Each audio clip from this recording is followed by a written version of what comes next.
Army के जवानों को सांप क्यों खाना पड़ता है, तो आपको बता दें, जिन हालातों में रहकर हमारे देश की सेवा करते हैं उन्हें देख आपकी आंखें नम हो जाएगी।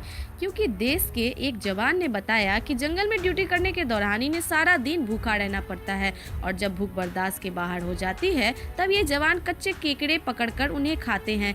इतना ही नहीं, कच्ची मछली खाने के साथ भूख लगने की वजह से इन्हें सांपों को भी खाना पड़ता है और कई सारे कीड़े मकोड़ों को खाकर ये जवान हमारे देश की रक्षा करते हैं। इन वीर जवान को एक लाइक बनता है। जय हिंद।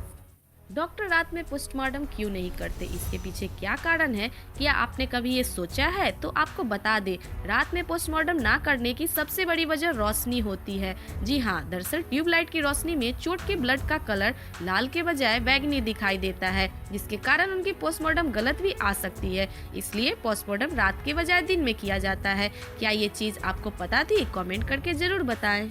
क्या आपने कभी ये सोचा है, भारत सरकार खूब सारा पैसा छापकर लोगों को अमीर क्यों नहीं बना देती?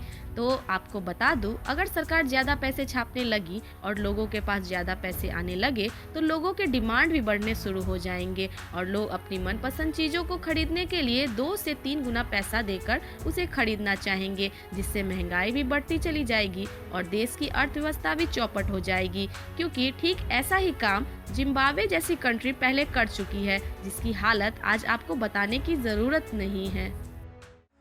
पुष्पा मूवी, ये पूरी फिल्म एक ऐसे डाकू से इंस्पायर होकर बनाई गई है जिसने 40 सालों तक तमिलनाडु और कर्नाटक के जंगलों में राज किया, लेकिन 2004 में इसका इनकाउंटर कर दिया गया। जी हाँ, हम बात कर रहे हैं वीरप्पन की। लेकिन आखिर ये वीरप्पन था कौन, जिसे पकड़ने के लिए सरकार ने बकायदा 20 करोड़ रुपए तक खर्च किए थे?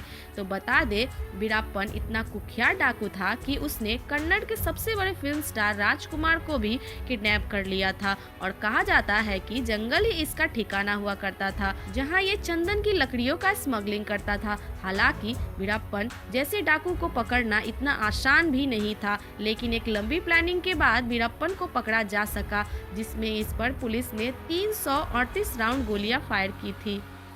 इंडियन आर्मी कितनी महान है, इसका अंदाजा आप इसी बात से लगा सकते हैं कि सन 1972 में हुए वॉर के दौरान पाकिस्तान की एक मेजर थे मोहम्मद साबिर खान, जिनकी जान इंडियन आर्मी से लड़ते लड़ते कश्मीर के अंदर चली गई थी, जिसके बाद इंडियन आर्मी ने बाकायदा उन्हें इज्जत के साथ उनकी एक कब्र बनाई, जो कि आज तक मौजूद है। और अभी कुछ दिन पहले ही ये कब्र टूट गई थी, लेकिन फिर से इंडियन आर्मी ने उसे दोबारा रिनोवेट कराया, यानी दोबारा उसे नया बनवाया। क्योंकि इंडियन आर्मी का ऐसा मानना है कि चाहे सोल्जर किसी भी देश का हो, उसकी इज्जत, उसका ऑनर होना चाहिए। इस बात के लिए तो एक लाइक बनता है इंडियन आर्मी को।